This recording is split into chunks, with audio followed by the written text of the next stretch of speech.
We found hundreds and hundreds of additional temples, the remains of canals, even a small road from 1,000 years. Hidden beneath the dense, humid jungle of Cambodia lies a secret that has eluded historians and explorers for centuries.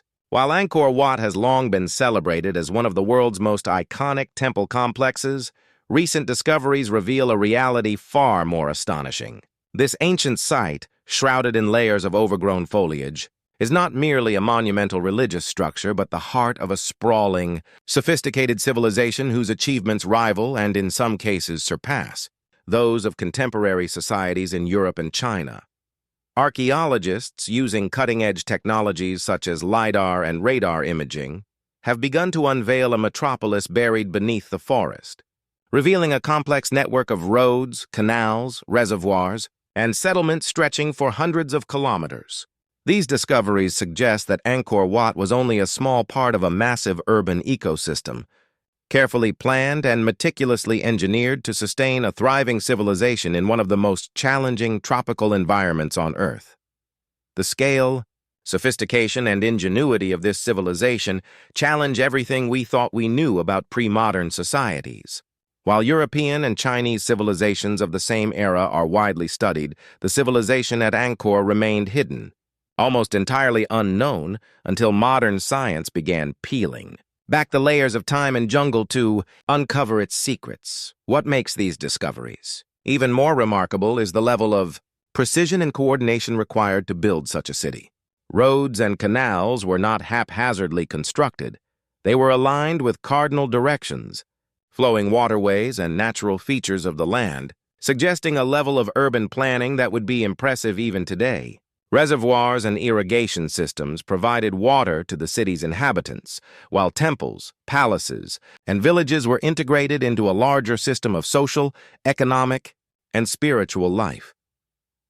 The realization that Angkor Wat sits at the center of an entire civilization, rather than standing alone as a singular religious site, transforms the way we understand Southeast Asian history. It tells a story of human ingenuity, ambition, and resilience. A civilization that rose to incredible heights, created awe-inspiring monuments, and then mysteriously faded, leaving only whispers of its former glory to be unearthed centuries later.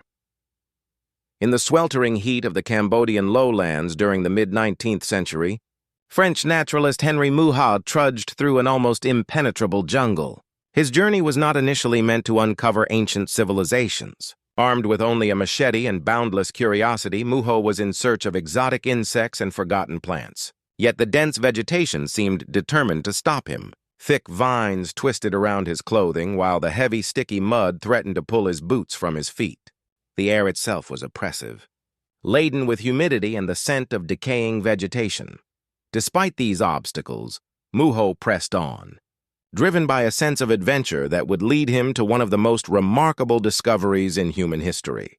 As he emerged from the jungle canopy, a sight appeared that would leave him awestruck. Massive stone temples, their spires rising above the trees, adorned with intricate carvings that seemed almost impossibly detailed.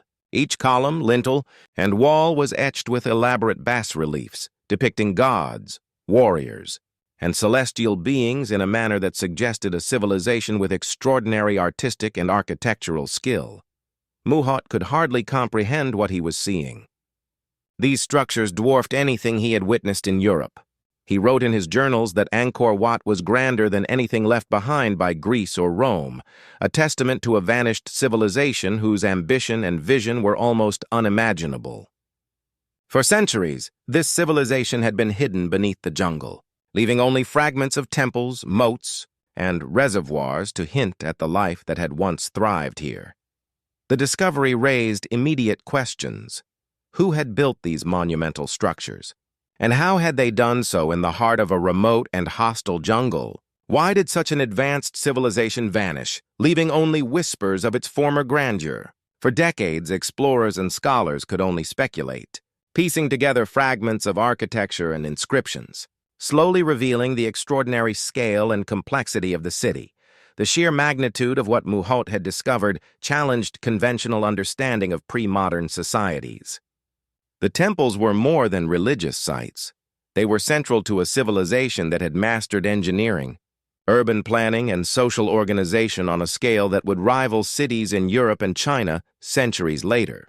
What started as the search for insects and plants turned into an encounter with a lost world, buried and forgotten, waiting to tell its story to those who dared to look deeper. After Muhat's initial accounts, decades of exploration followed. Researchers approached Angkor with cautious fascination, meticulously mapping each structure, photographing carvings and cataloging inscriptions in an effort to reconstruct the life of a vanished civilization. These early explorers were struck not just by the beauty of the temples, but by the organization and sophistication evident in the city's layout. Angkor Wat was revealed to be far more than a ceremonial or religious site. It was the administrative and ceremonial heart of a metropolis that had once supported hundreds of thousands of inhabitants. Spread across a vast plain, the city covered an area larger than modern London, with its urban complexity defying previous notions of what pre-modern societies could achieve. Archaeologists noted that the temples, reservoirs, and roads were part of a coherent network, hinting at advanced knowledge of engineering and urban planning. The intricate system of moats and canals suggested careful management of water resources to sustain agriculture and the growing population. Even the smallest villages appeared integrated into this broader urban system, indicating a high degree of social organization and centralized control. Despite these discoveries, many mysteries remained. Scholars marveled at the monumental scale and artistic mastery of the temples, yet the question persisted. How could such a civilization disappear so completely, leaving only fragments for the world to discover? Researchers were left piecing together a civilization from the remains of its architecture, inscriptions, and the occasional historical account. Each new discovery added pieces to the puzzle, revealing a society capable of feats that rivaled the great civilizations of Europe and Asia. As mapping progressed, it became clear that the visible temples were only a fraction of a much larger urban landscape. Roads extended far beyond the known city, connecting satellite villages and smaller temples. Reservoirs were strategically placed to support both agriculture and ceremonial needs. This level of planning indicated not only technical expertise, but also a sophisticated understanding of governance, logistics, and the social needs of a large population. The early exploration phase established Angkor not as a single temple complex, but as the core of a sprawling, interconnected urban civilization. The discoveries hinted at a society that balanced religion, administration, and infrastructure in a way that challenged contemporary assumptions about medieval Southeast Asia. One of the most illuminating glimpses into the life of Angkor comes from the diary of Zhou Deguan, a junior Chinese official who visited the capital in the late 13th century. Unlike the later explorers who could only speculate based on ruins, Zhou witnessed a living, thriving city, providing a first-hand account of its extraordinary urban complexity and social hierarchy. According to his writings, the city was teeming with life. Markets overflowed with traders selling goods from near and far, and canals carried both merchandise and water throughout the city. Streets were alive with movement as citizens traveled between temples, palaces, and workshops. The rhythm of daily life seemed meticulously orchestrated, reflecting a society where order and hierarchy were deeply ingrained. Zhou described a society ruled by god-kings, whose authority was absolute yet legitimized through elaborate religious rituals. Priests performed ceremonies of intricate detail, while artisans labored on gilded statues and intricately carved sculptures that would adorn the city's temples. The diary painted a picture of a civilization that balanced spiritual devotion with technical and artistic mastery, a society that had clearly achieved remarkable sophistication. For a long time, many scholars doubted Zhou's accounts. Some assumed that his descriptions were either fanciful exaggerations or misinterpretations of unfamiliar customs. After all, the scale of urban planning, the organized waterways, and the thriving marketplaces seemed almost too advanced for a civilization hidden in the jungles of Cambodia. Yet, modern technology has vindicated Zhou's observations in astonishing detail. LiDAR and radar imaging have since revealed the vast urban network he described, showing that the temples were merely the visible tip of a sprawling city. Hidden reservoirs, networks of canals, and straight roads connecting distant villages and satellite temples confirmed the diary's accuracy. Zhou's records offer an invaluable bridge between the remnants of Angkor Wat and the civilization that built it, giving historians a rare glimpse of daily life, governance, and urban design in a lost world.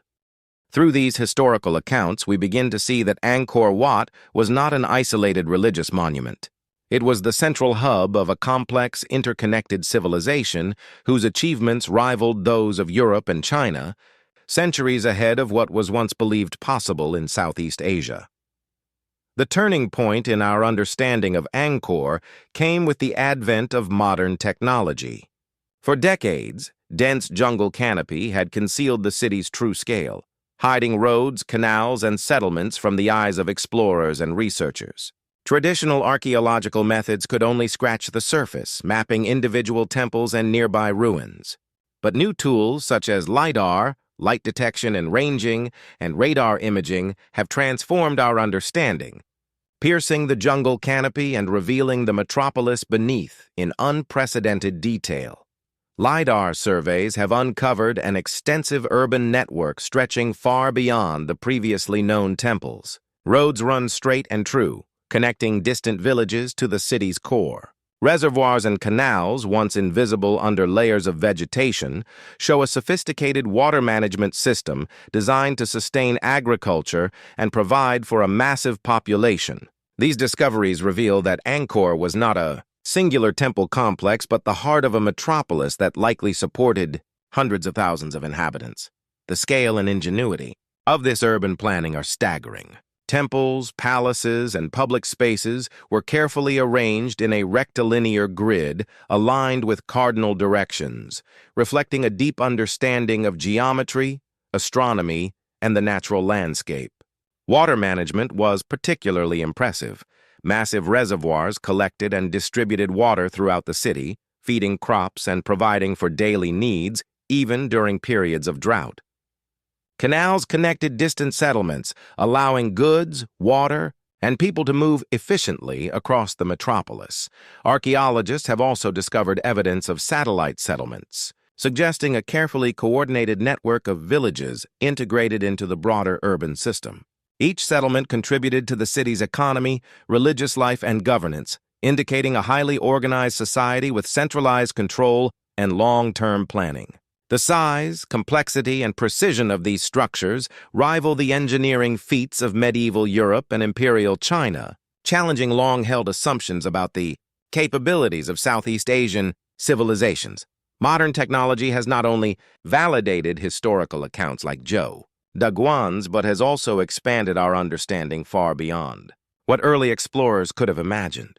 Angkor Wat was never just a temple. It was the ceremonial, administrative, and spiritual center of a sophisticated civilization that thrived for centuries before disappearing almost entirely from history. The revelations brought by LiDAR and radar imaging continue to astonish scholars. Each new discovery adds another piece to the puzzle, allowing researchers to reconstruct the social, economic, and religious life of a civilization that managed to sustain itself in a demanding tropical environment. This metropolis, hidden from view for centuries, challenges our understanding of human ingenuity and offers a glimpse into the extraordinary accomplishments of a lost civilization. The more researchers uncover about Angkor, the more it becomes clear that the city was a masterclass in urban planning. Every aspect of the metropolis, from temples to villages, roads to waterways, was carefully designed and integrated into a larger, coherent system. This was a civilization that understood the complexities of large-scale urban living, long before modern urban planning existed. Temples, palaces, and administrative centers were arranged in a rectilinear grid, aligned not only with cardinal directions, but also with natural waterways. This design allowed for efficient movement, communication, and coordination across vast distances. Villages and smaller temples surrounded the central royal complex, forming a network that supported agriculture, trade, religious practice, and governance. Every settlement, whether large or small, was part of a greater whole, each contributing to the functioning of the city as a living organism. Water management was a particular area of genius. Massive reservoirs collected and stored water, feeding canals that irrigated fields and supplied the urban population. These systems ensured that the city could sustain hundreds of thousands of people even in periods of drought, demonstrating a sophisticated understanding of hydraulics, engineering, and seasonal climate patterns. Canals allowed for the transport of goods and resources, linking the city to its hinterlands and enabling efficient trade and communication. The ceremonial architecture of Angkor Wat was also deeply intertwined with practical and administrative needs. Temples were not isolated religious sites. They served as centers of governance, coordination, and community life. Artisans, priests, and laborers all worked in a system that balanced spiritual devotion with civic responsibility, integrating religion and administration in a way that few civilizations have achieved. The urban planning of Angkor reveals a society that valued order, efficiency, and sustainability. The integration of villages, temples, and water systems into a coherent whole required not only technical skill, but also social organization, centralized authority, and long-term strategic thinking. In every aspect, from the alignment of roads to the flow of water, the ingenuity of the Angkorian civilization shines through, leaving modern historians in awe. This lost metropolis was not only a testament to human engineering and architecture, but also to social cohesion, vision, and ambition. It shows a civilization capable of achieving incredible feats while maintaining a complex social, economic, and spiritual network, truly a city unearthed from space, revealing the full scope of human potential. Modern science has brought the lost civilization of Angkor into the light, revealing a society that combined technical mastery with spiritual devotion. Angkor Wat was not merely a temple, but the heart of a metropolis, a central hub from which a complex and highly organized civilization was administered. Roads, canals, reservoirs, and settlements all speak of a society capable of sustaining hundreds of thousands of people, coordinating agriculture, trade, governance, and religious life with remarkable precision. The discoveries at Angkor challenge our understanding of pre-modern societies. While Europe and China have long dominated historical narratives, Angkor demonstrates that Southeast Asia was home to civilizations of comparable complexity, innovation, and ambition. What was once thought to be a singular religious site is now understood as the centerpiece of a sprawling urban network, a civilization that integrated engineering, art, governance, and spiritual life in a way that continues to astonish historians and archaeologists. As we peer into the canopy with modern technology, unearthing roads, canals, and hidden settlements, we gain not only historical knowledge, but also a deeper appreciation for the ingenuity of humanity. The lost metropolis of Angkor is a reminder that civilizations can rise to extraordinary heights, leaving behind legacies that endure long after their disappearance. In the end, Angkor Wat stands as a symbol of human achievement, creativity, and resilience, a city unearthed from the jungle, whispering the story of a civilization that was once alive, vibrant, and astonishingly advanced. The temples, roads, and canals are more than ruins. They are a testament to a civilization whose genius continues to inspire wonder and awe centuries after it first flourished. Life in Angkor was far from static. Beyond the grandeur of temples and the impressive layout of the city, the metropolis thrived because of the people who inhabited it. Artisans sculpted intricate bas-reliefs and gilded statues, often spending years perfecting a single piece of art. These craftsmen were supported by apprentices and families, forming workshops that operated almost like small industrial communities within the city. Every chisel mark, every carved deity, spoke of a civilization deeply invested in aesthetics, religion, and the preservation of cultural identity. Farmers, the backbone of Angkor's economy, worked the fields surrounding the city, tending rice paddies that stretched across the fertile plains. Their work was coordinated through advanced irrigation systems, which allowed water to flow from reservoirs into canals that nourished both crops and urban settlements. Traders brought goods from distant lands, navigating the network of roads and canals to deliver spices, textiles, and raw materials that fueled commerce and enhanced the city's prosperity. Religion played a central role in structuring society. Temples were not only places of worship, but also centers for education, administration, and community gatherings. Priests oversaw elaborate ceremonies, marking the passage of seasons, celebrating victories, and performing rituals designed to maintain harmony between gods, kings, and citizens. Festivals and processions transformed city streets into vibrant expressions of devotion, while ritual observances reinforced the hierarchical order that governed Angkor. Even ordinary citizens contributed to the city's sophisticated social fabric. Artisans, laborers, and farmers were all integrated into a system of obligations and privileges, which ensured the smooth functioning of daily life. Governance was centralized, yet complex enough to allow for the coordination of agriculture, construction projects, and religious activities. The interplay of labor, devotion, and governance created a society capable of sustaining a massive urban population while fostering cultural and spiritual achievement. Angkor was not merely a city.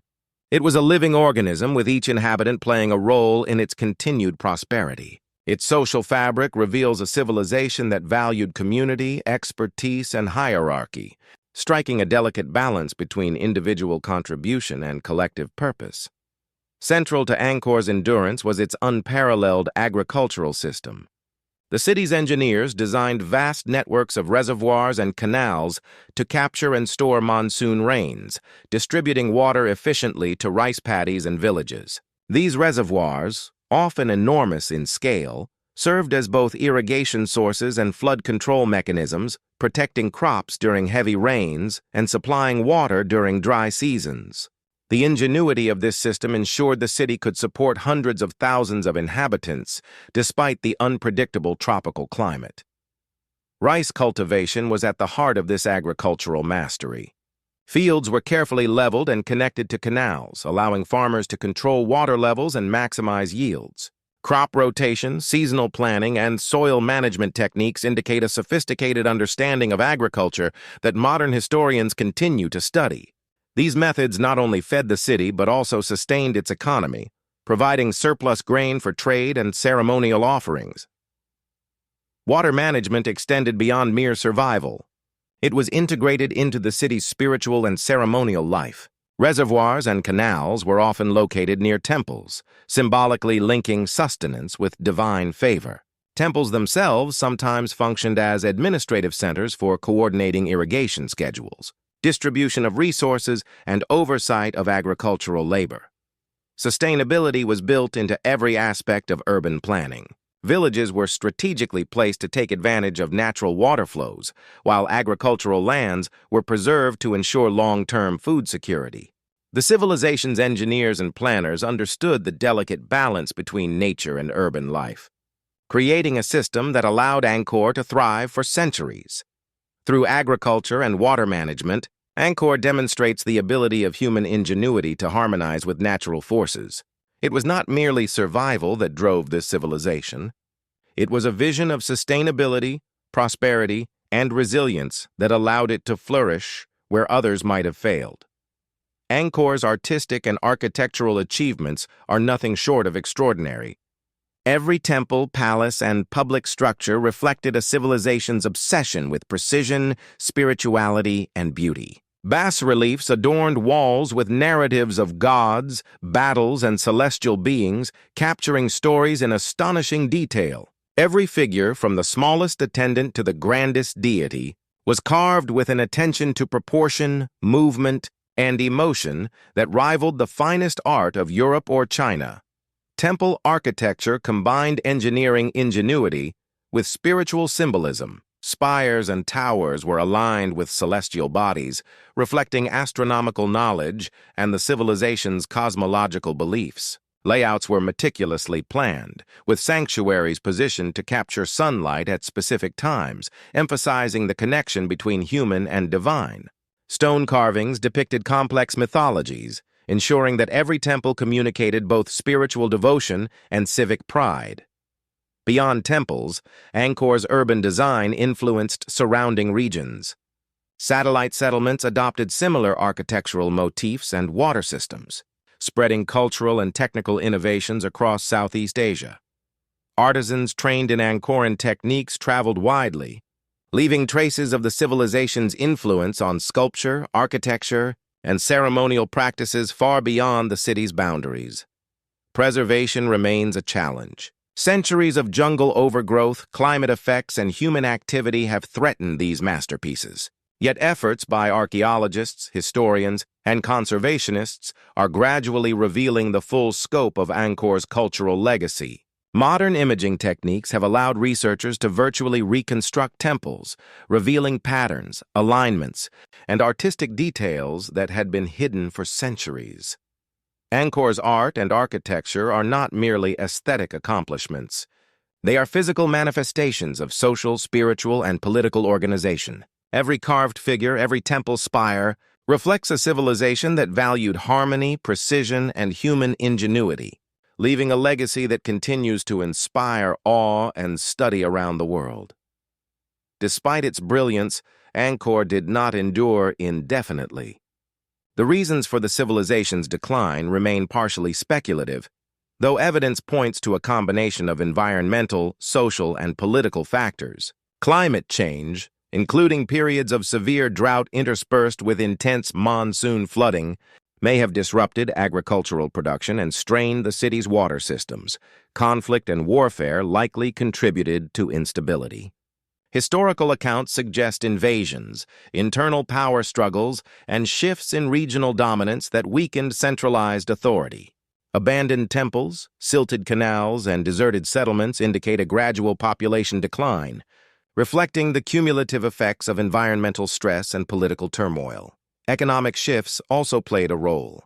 Trade networks evolved, and resources that once sustained the city may have been diverted or diminished. The complexity of Angkor's urban system, while a testament to ingenuity, may have also made it vulnerable to disruption, as the failure of one component, such as water management,